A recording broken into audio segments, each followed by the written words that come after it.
We now know for Winston Smith that there was no gun in that situation.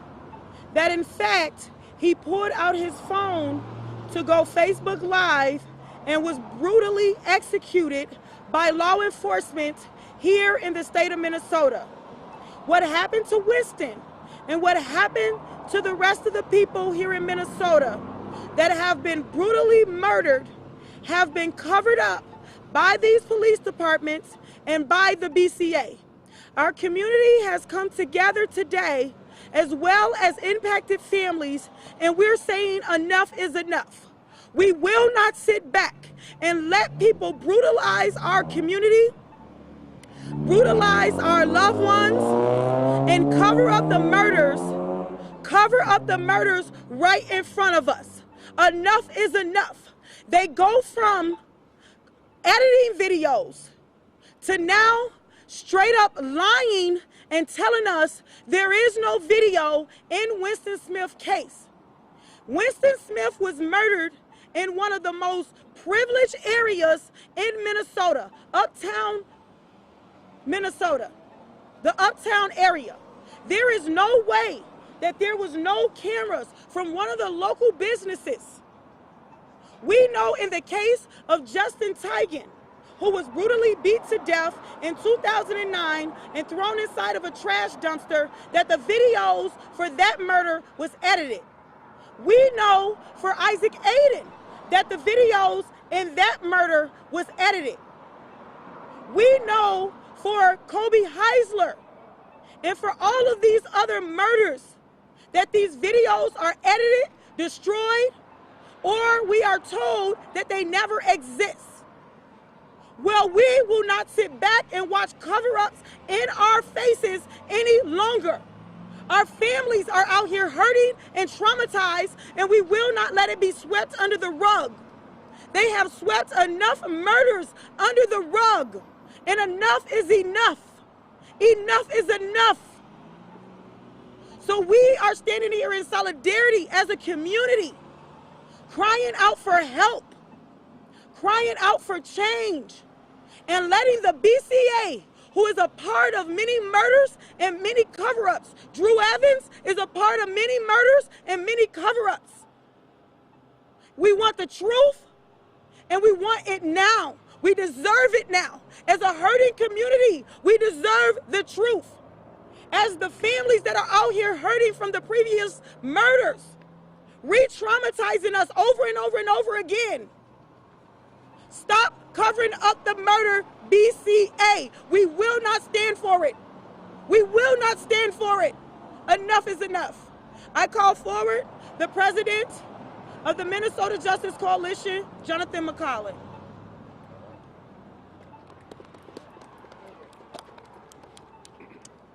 Hello, my name is Jonathan McClellan. I'm president of the Minnesota Justice Coalition. We are part of a collective of organizations that work with the families and community to draft and advance legislation and other policy initiatives at the Capitol here in St. Paul and in Washington, D.C.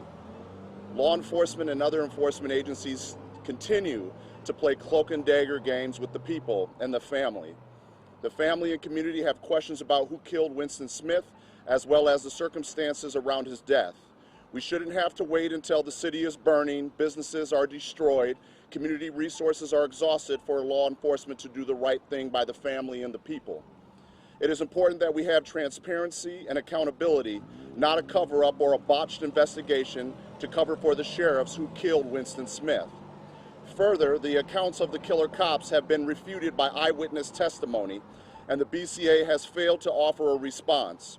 Furthermore, we have been misled by law enforcement stating that Winston deployed a weapon, but the coroner did not find any residue on his hands. Law enforcement has released a false narrative about Winston's criminal history and or alleged crimes.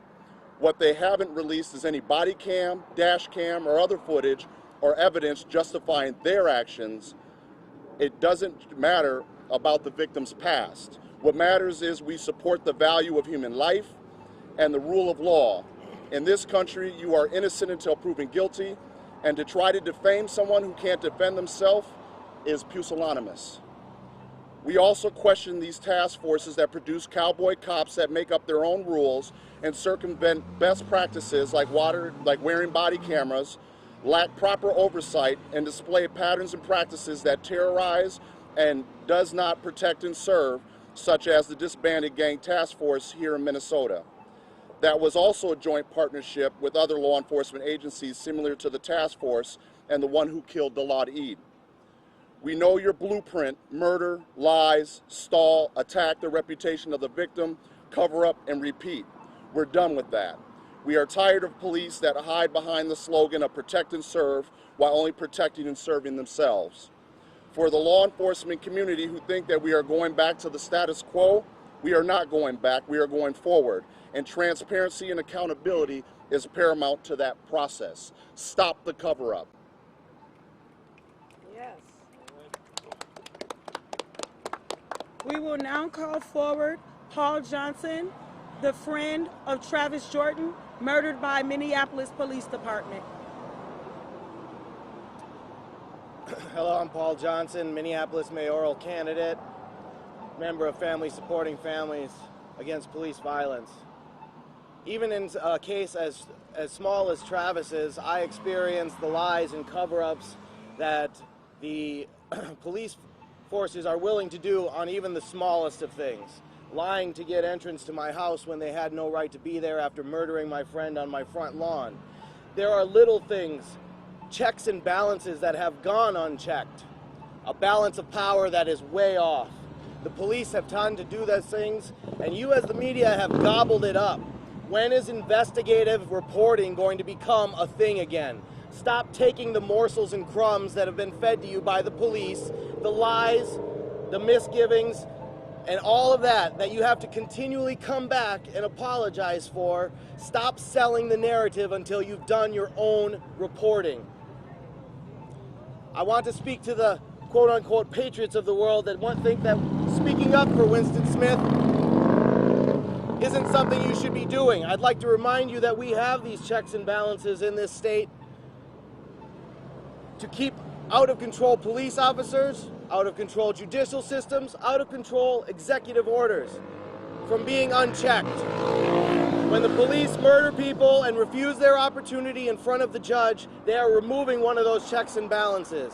We as a people are obligated to speak for that life that can no longer speak for itself. We are obligated to make sure that that check goes balanced.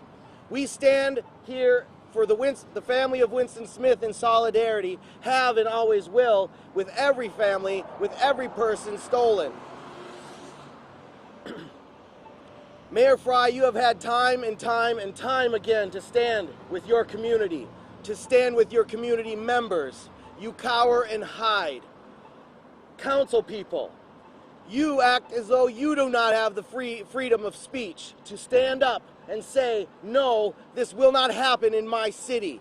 No, I will not stand in my seat of position, my seat of power, and allow it to go unspoken for. Shame on you. Fry, I won't even speak to you as mayor. I speak to you as goodbye, sir. We will now call forward an activist in our community, Mel Reeves. Yes. Good afternoon.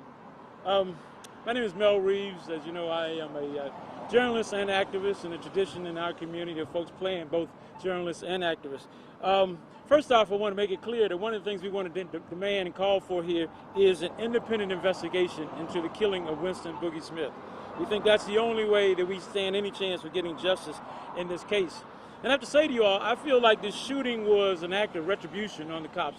It felt like it was a bullying effort. It was an effort to show that, because it appears that people have said that on his Facebook page that Winston had made some comments about the cops, and it feels like they went out of their way to target him to show people what happens if you talk crap about the police. So it feels like retribution. It feels like an act of, yes, quote me on it. It feels like the cops were bullying him. They wound up killing him as a way of saying to us, see, this is what happens if you challenge us. So while people are talking about things being changed, not much has changed.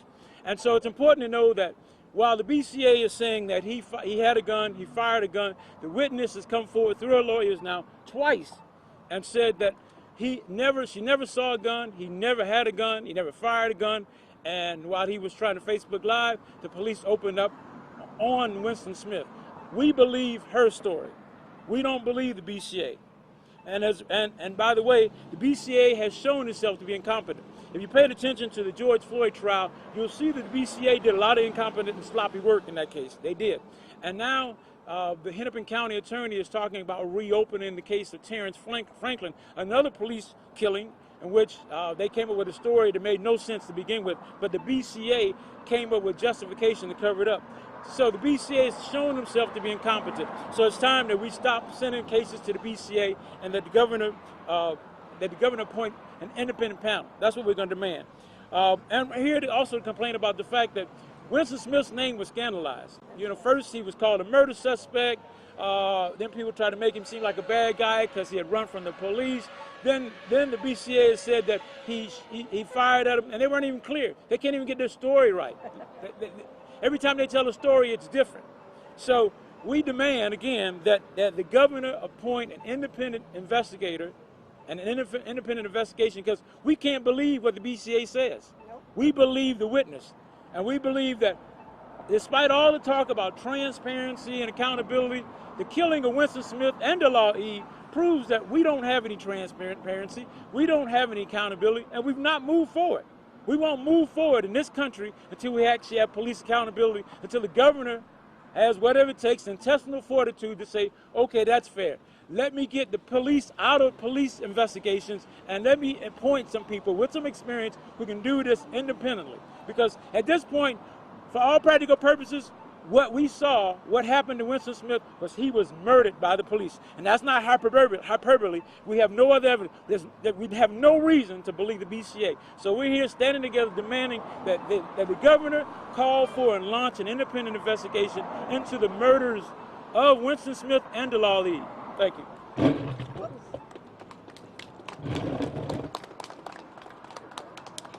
We will now call forward a community activist, Michael Smith. So I stand in front of you, and ironically, we're on Prosperity Avenue. It's very ironic. We're talking about Winston Smith in that same light. In all honesty, I just ask that there be full transparency and clarity in the story. I feel like Star Tribune, I feel like the Pioneer Press should write a retraction statement, to be honest with you, because we continue to demonize black men in Minneapolis and St. Paul. And as a community organizer, I stand frustrated and concerned. There's a lot of solid men out here that are doing quality things. If you ever had an opportunity to watch Winston Smith, any of his comedy, you can see what kind of individual, what kind of character he had at that moment. So I repeat, we stand on Prosperity Avenue, and nothing's really changed for black men to prosper in the state of Minnesota, in the city of Minneapolis, in the city of St. Paul. So please consider this. Our frustration, our pain, just please consider the fact that the confusion that lies in our communities right now and the misunderstanding about about the man that is Winston Smith and how he is being demonized in the city of Minneapolis and the state of Minnesota. So yes, I'm going to continue to say this. We ask for a retraction statement. Please shine that man's light in the correct way, because he deserves better. And that's all I have to say. We will call for one more speaker, Brandon Tolik, and we will conclude the press conference.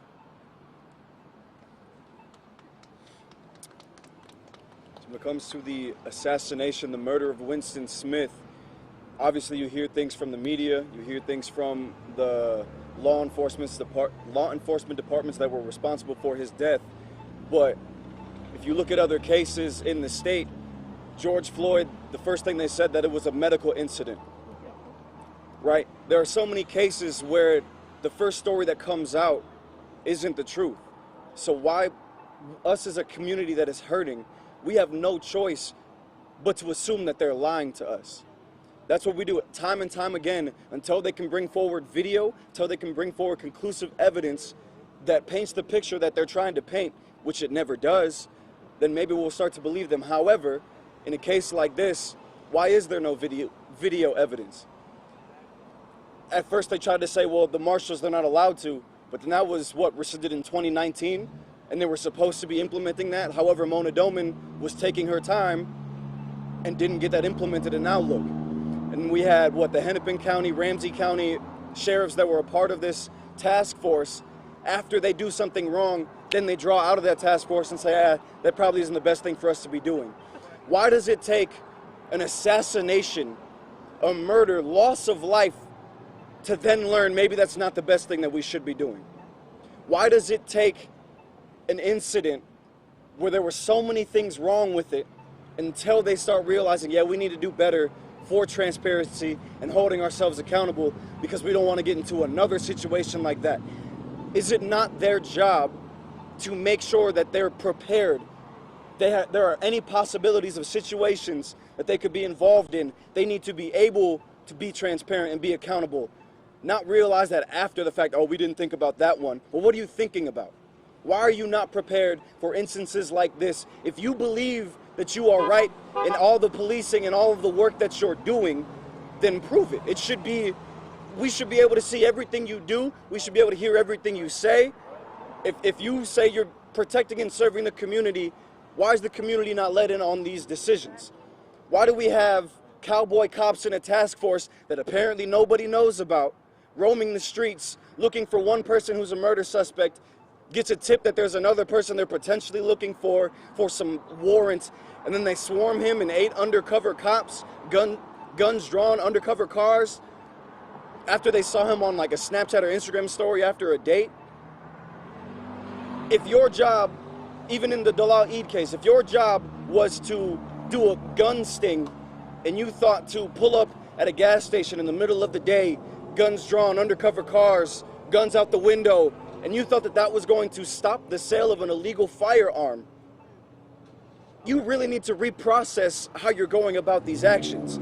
If you thought that you were going to surround Winston Smith, who you thought could potentially have a gun, or you thought was out on a warrant, and you thought swarming him with 8 undercover cars, guns drawn, was going to do your job that day, I have to question what type of training, what type of thought process went into that plan, that strategy.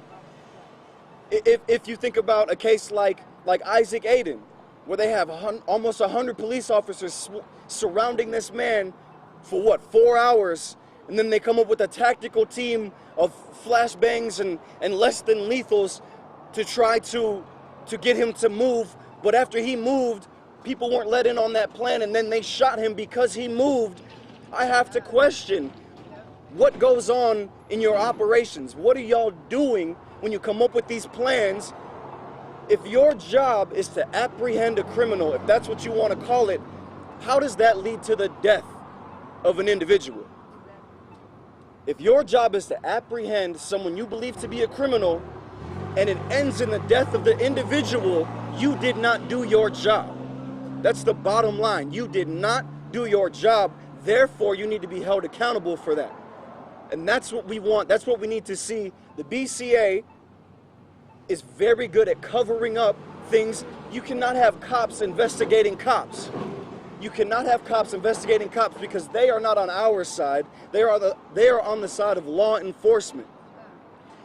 We demand transparency, accountability, and have us in on everything that goes on. We need private investigators. If we're gonna go, it has to be somebody else, well then make sure it's actually somebody else. These are the same people. These people have ties to the U.S. Marshals, to Minneapolis Police Department. They have ties to all of those organizations, and you think that they're going to hold the other person accountable? That just doesn't make sense in any rational thinking person's mind, hopefully. And if it does make sense to you, I'd love to have a sit-down conversation with you so I can explain to you why you're wrong. But we need to get systems in place where these things don't continually happen. We need to get systems in place, procedures in place that already assume the worst things that could happen so that they're not backtracking and saying, oh, we got to do better next time. Well, how many next times does it take until there are no more next times, until there are no more black bodies 6 feet under, killed at the hands of law enforcement. And that's what we're going to keep being out here demanding answers for and pushing for, is so that me, other black men, black women, black non-binary folks aren't killed at the hands of law enforcement, and then they'll say, oh, we'll do better next time. Simply unacceptable.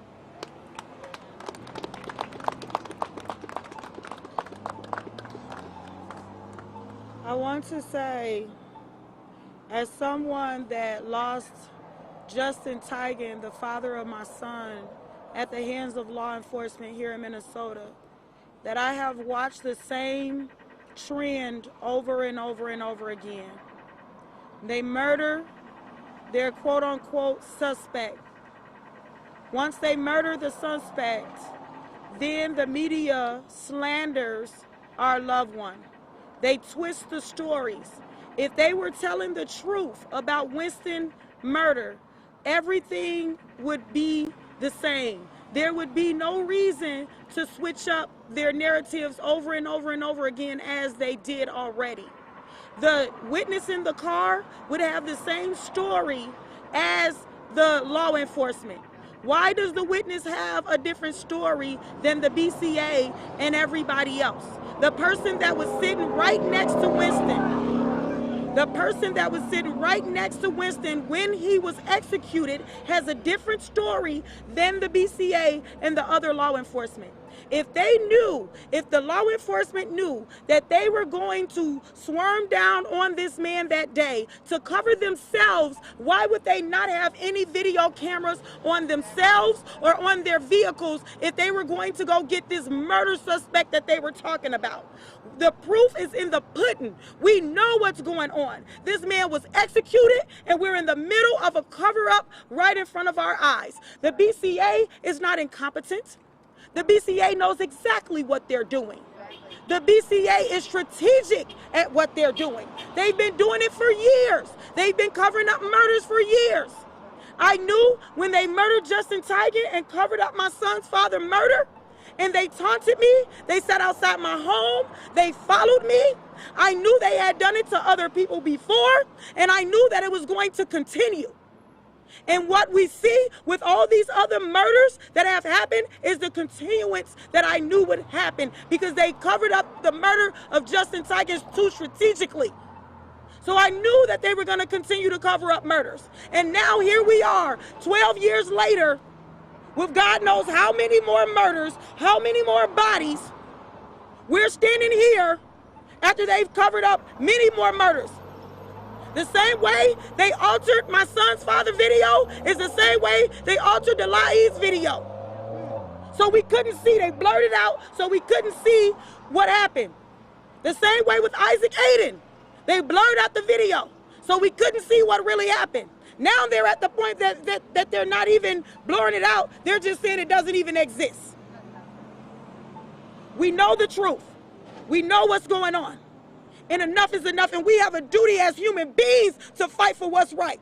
Right. We have a duty as people with hearts and minds and families and consciences to do what's right. And let's fight for other human beings. We have a duty to fight for our freedom. We have a duty to fight for our freedom. We have a duty to win. We have a duty to win. We must love and support one another. We must love and support one another. We have nothing to lose but our chains. We have nothing to lose but our chains. We have a duty to fight for our freedom. We have a duty to fight for our freedom. We have a duty to win. We have a duty to win. We must love and support one another. We must love and support one another. We have nothing to lose but our chains. We have nothing to lose but our chains. We have nothing to lose but our chains. We have nothing to lose but our chains. We have nothing to lose but our chains. We have nothing to lose but our chains. All power to the people. All power to the people. Thank you. This will conclude our press conference. Do you guys have any questions? Thank you. Thank you for being here today. Thank you.